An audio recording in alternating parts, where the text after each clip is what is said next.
Oh, hi. Just doing a little light reading. But now that I've got you here, I would like to try something a little bit different. I'm going to put the solos on the back burner for the week and concentrate on riffs, and in particular my favorite riffs of all time. I actually did this a few days ago, and I sat down and I recorded all the riffs and I did all the talking and uploaded it to YouTube, and for want of a better word, it sounded poopy. I was I don't know what happened with my guitar sound. It was awful. And a few of you watched it before I had a chance to delete it, and said nice things and thank you. But I sounded bad, and my guitar sounded bad, and I don't like sounding bad. So I deleted it, and I thought I'm going to do it again. I'm not very good at this, and it takes me a long time to do things like this and video editing and all that shit, and I'm bad at it. And but I thought I'm going to do it again. So this is me doing it again. This is my top 10 favorite riffs of all time. And I'm not saying these are the greatest riffs of all time. The majority of my favorite riffs you will not find on any top 50, top 100 greatest riffs of all time. You'll find a few. My number 2 is on all of them, and very, very high near the top, if not number 1. My number 1 is on a few of them, but not very many, surprisingly, because I checked, and the number 1 hit that you get when you put in greatest riffs of all time, you get a top 100 list on the internet, on Google. And my riff isn't there. I was like, what the fuck? Anyway, so without much further ado, let's get at it. My number 10 is by Joe Perry and Aerosmith. Actually, it's by Steven Tyler and Joe Perry and Aerosmith. Steve Tyler actually wrote this song and brought it to the band when he joined. And this is early Aerosmith, back when they were good. Their 80s and 90s stuff was fine. It was commercial and it was polished and it was radio friendly, but it was pretty free of riffs. Their 70s output was very heavy on riffs, and I prefer their 70s hard rock, grungy, riff-driven, sleazy, raunchy, hard rock blues sound, and so this is from that era. And Steven Tyler brought this song to the band when he joined, and he thought this was going to be the song that would just break the band wide open and send them off rocketing into superstardom. He had it tattooed on his arm, and they recorded it, and they released it, and it tanked. But Dream On became a huge hit, and this song became a crowd favorite, and they played it for years and years. And I played it in a band at one point, with a band in Toronto who, before I joined them, had been a Aerosmith cover band, or tribute band, and quite a good one. So this is my number 10. This is Mama Kin by Aerosmith, Steven Tyler, and Joe Perry.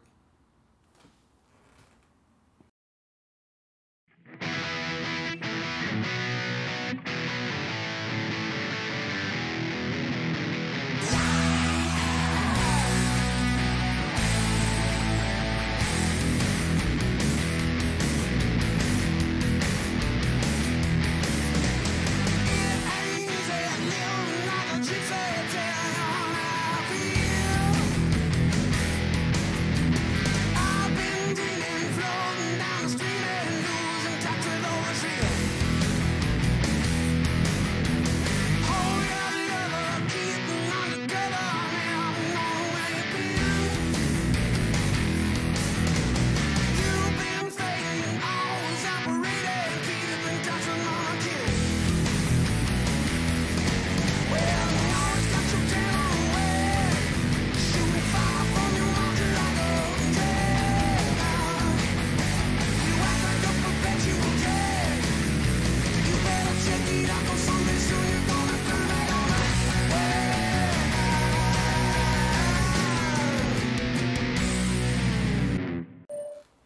All right, this is my number 9. This is Eddie Van Halen and the Mighty Van Halen. This is early Van Halen from Van Halen 2, track 2. Commercial Van Halen. If you know me, I'm a bit of a metalhead, and you know, probably my favorite Van Halen song is Romeo Delight from Women and Children First, which is probably the heaviest song they ever recorded. Great riff as well. Go listen to it after you watch my video. But this is one of the more commercial songs Van Halen ever recorded, but I still like it a lot, and I love the riff. And without much further ado, this is my number 8. No, it's not my number 8. Hold on. So this is my number 9. This is Dance the Night Away by Van Halen and Eddie Van Halen.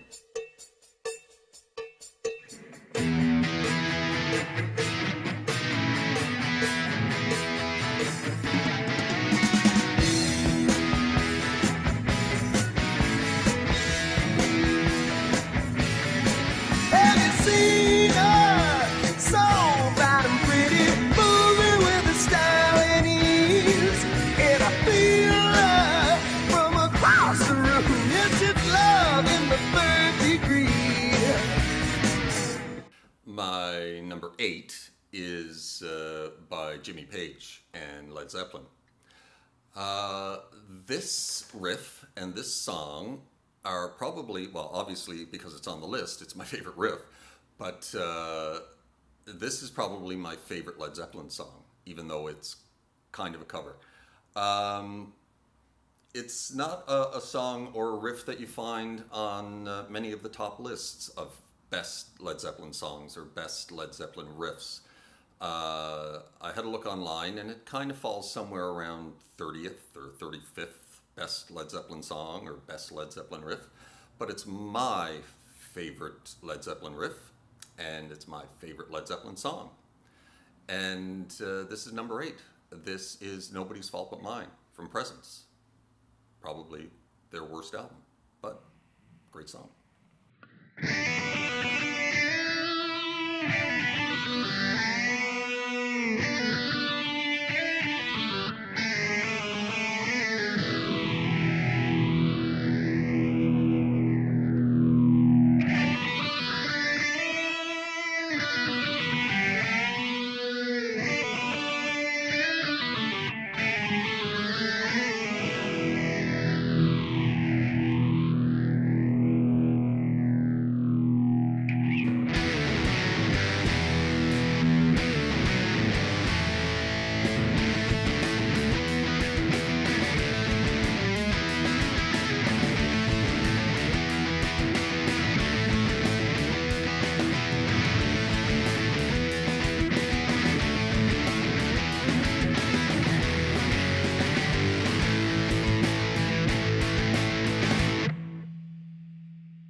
My number 7 is Rush and Alex Lifeson. It's an early Rush song, and again, it's not a Rush riff that you're going to find near the top of many best of Rush riffs. It's from Caress of Steel. It was one of the first riffs I ever learned how to play by Rush when I was a kid. And I've always liked it. And this is from Caress of Steel. This is Bastille Day.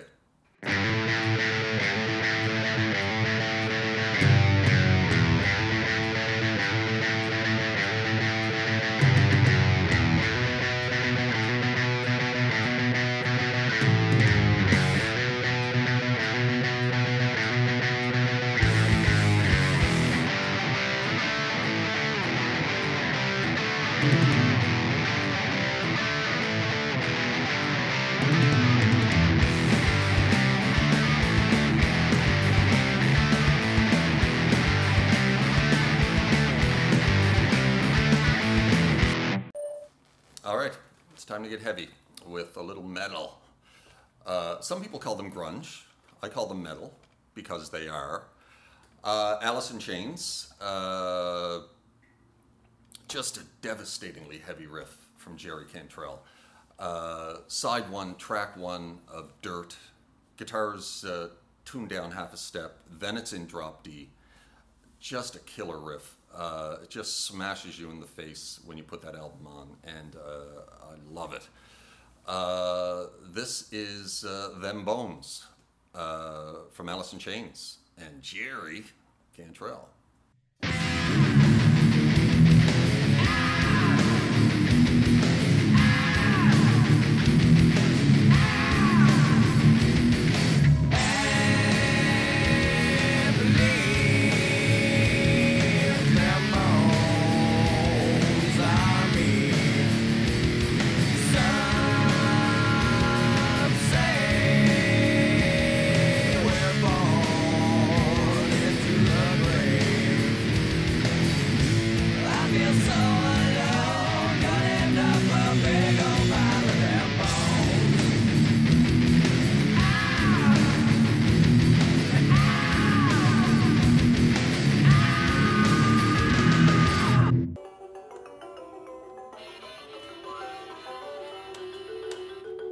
Oh, you're back.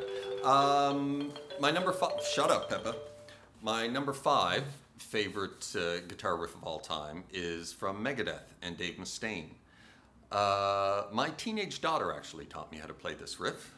She started getting into metal last year, completely out of the blue, and wanted to learn how to play guitar, so I started teaching her. And after she was good enough, I thought I would put together a little collaboration with her of something that she liked, and I knew she liked this song a lot. So I put it to her, and she already knew how to play the main riff, and she taught me how to play the main riff, and we got through it. It took us a few weeks, and it's on my channel. You can go check it out if you like. It's Holy Wars by Megadeth, and just a killer riff, very technically challenging, and it's almost like a solo. But so this is my number five favorite riff of all time. This is Holy Wars by Megadeth and Dave Mustaine.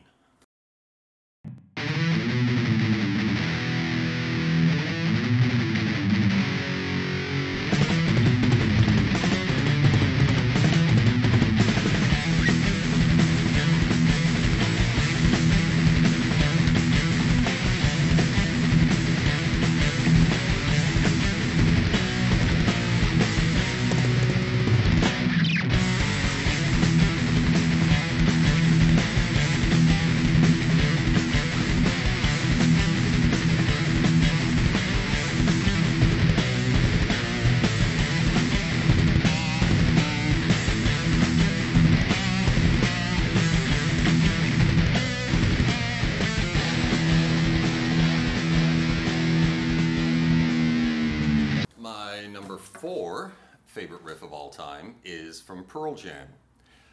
Early Pearl Jam. Pearl Jam that was never actually released on a Pearl Jam album. Pearl Jam. I've always been a fan of Pearl Jam since the beginning, since they put out 10 in 1990, and a lot of people gave up on them over the years to refine them again maybe later. I never gave up on them. I've always been a Pearl Jam fan. And this has always been one of my favorite Pearl Jam songs, even though they never did release it. They gave it to Cameron Crowe to put on the singles soundtrack. I think they eventually released it on Lost Dogs, their Rarities album. But this is just a great riff, and it's a great song. And this is my number four favorite riff of all time. This is Breath by Pearl Jam, Stone Gossard, Mike McCready.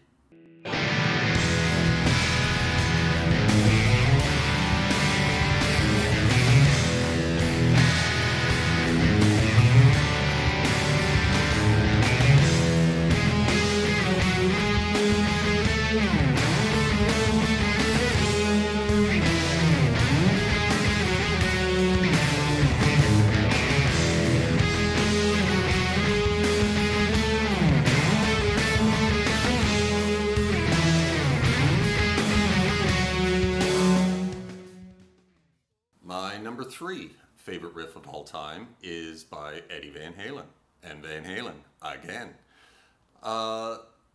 This is such a great song. I don't know why it wasn't a hit. It's from 1984.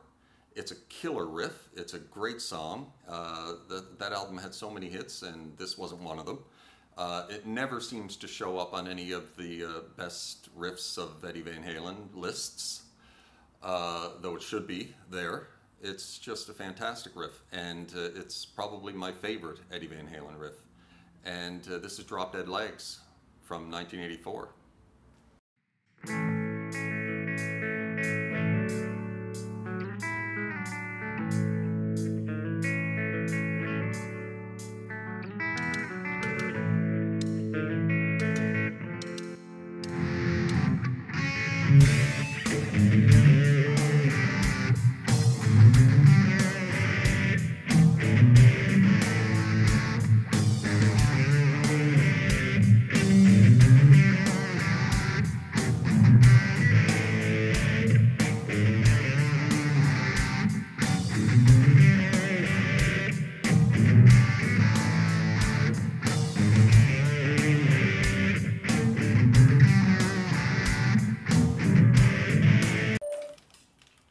I've run out of guitars.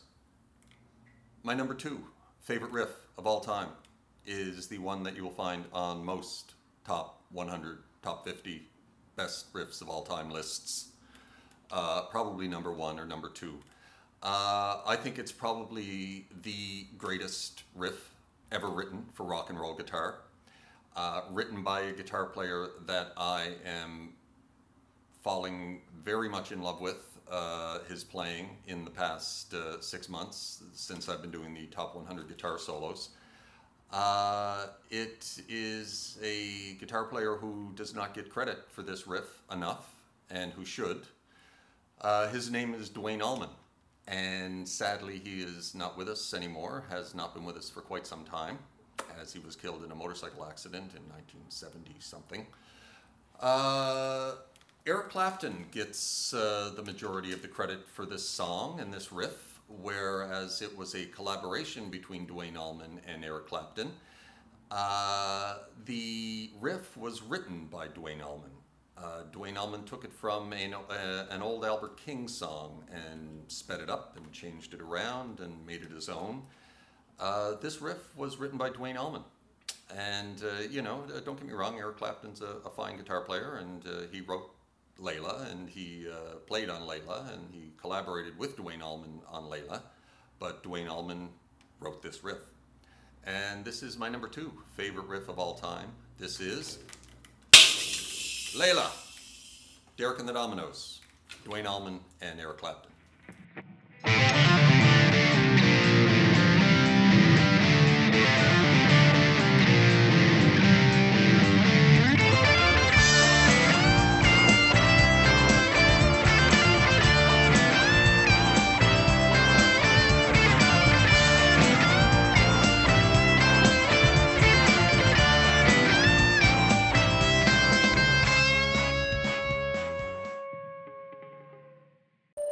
All right, my number 1 favorite guitar riff of all time.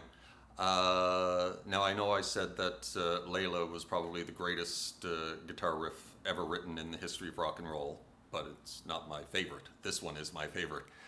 My number 1 favorite guitar riff of all time is by the Eagles. No, it's not by the Eagles, but it's by one of the Eagles. And it's not Glenn Frey, and it's not Randy Meisner, and it's not Boys of Summer dude, whatever his name is.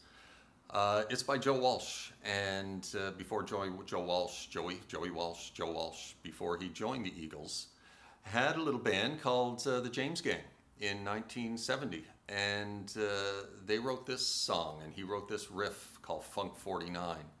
And it is my favorite riff of all time. It is my guitar store riff. It is a riff I've been playing my whole life, and I still love to play it, even though Joe Walsh can't stand the fucking thing, because he's so sick of it. But this is my favorite riff of all time. This is Funk 49, Joe Walsh, Wild Man, Joe Walsh, and the James Gang.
that is my top 10 favorite guitar riffs of all time. I hope you liked it. I like doing it. I like playing guitar, and I like doing this talking shit. I'm getting better at it, I think. I was very nervous at first, and now I'm starting to enjoy it. I'm starting to loosen up. I'm here by myself. The power is out. My wife is at work. My child is in daycare. My teenagers are in school. My dog is asleep on the floor. And I'm not high. I'm not drunk. I'm having fun. What more do you want? So we're going to get back to the guitar solos in the next couple of days. I got a couple of fairly easy ones coming up, and then I've got a few challenges ahead of me. I've got some Zakk Wylde's coming up in the next 3 or 4 solos. I don't like Zakk Wylde very much. He does too many pinch harmonics, and they offend my ears. I like pinch harmonics, but you know, sometimes there's too much of a good thing. Zakk, you know, what else you got? Okay, and Zakk Wylde rant. So anyway, that's it. Thanks for watching, and I'll try and come up with something new and interesting aside from the top 100 guitar solos to do in the next couple of weeks. And we'll see you on Reddit, and we'll see you on YouTube, and if you see me on the street in Halifax, Nova Scotia, Canada, stop and say hello. I'm a friendly guy. Ciao.